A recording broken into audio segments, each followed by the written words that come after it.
সুন্দর না? ছবি তোলেন। আমি তো ছবি তুলতেছিলামই। কেউ এই এটা ছবি তুললে আমার একটা ইমোশন কাজ করে। পারিবারিক মামলা তো। পারিবারিক মামলা মানে? ওই টুপি পরা মানুষটা হলো আমার পরদাদা, আর যে নিচে দুইজন আছে কাজ করতেছে ওরা হলো ওনার কর্মচারী, মানে ওনার খুব আন্ডারে কাজ করতো আর কি। উনি বস ছিল একদম, মানে ওই লেভেলের বস। কিন্তু আপনার পরদাদাকে দেখে তো ইংলিশ লাগতেছে এখানে। উনি চিটাঙ্গ ইংলিশ ছিলেন। আপনার পরদাদা কি ইউকেতেই বর্ন হয়েছে? না, আসলে উনি তখন 6 মাসের ভিজিট ভিসা পেয়ে আসছিল, কিন্তু 6 মাসে যখন ওনার ভিজিট শেষ হয় নাই, তো উনি এখানে আরো 2.5 বছর রয়ে গেছিল। ও, ছবি তুলতেছেন তো না? পুরোটা নেন, একদম পুরোটাই নিয়ে নেন।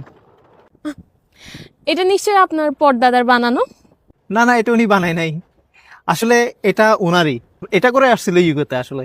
তো উনি 2.5 বছর পরে যখন বাংলাদেশ ফেরত গেছে তখন যাওয়ার সময় নিয়ে যায়নি? আর না না, উনি তো এটা এখানে গিফট হিসেবে রেখে গেছে।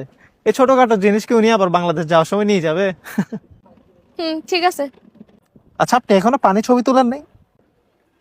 কেন? পানির কাহিনী কি? বললে আবার বলবেন যে আমি গাল মারতেছি। আরে না না, বলেন না। আপনি জানেন আমাদের কক্সবাজারের পানি এত কমে কেন গেছে? না, জানি না কেন। এই জায়গা যেটা দেখতেছেন, এটা একদম খোল একটা মাঠ ছিল, পানি ছিলই না। তখন আমার দাদা যখন ইউকে আসবে, এখানে কিভাবে আসবে? শিপ করে। পানি লাগবে না, কক্সবাজার থেকে পানি এখানে নিয়ে আসছে। আচ্ছা, এত মিথ্যা কথা বলেন কিভাবে, বলেন তো? আচ্ছা, আর বেয়াদবি করিয়েন না, ফোন নাম্বার দেন বেয়াদব।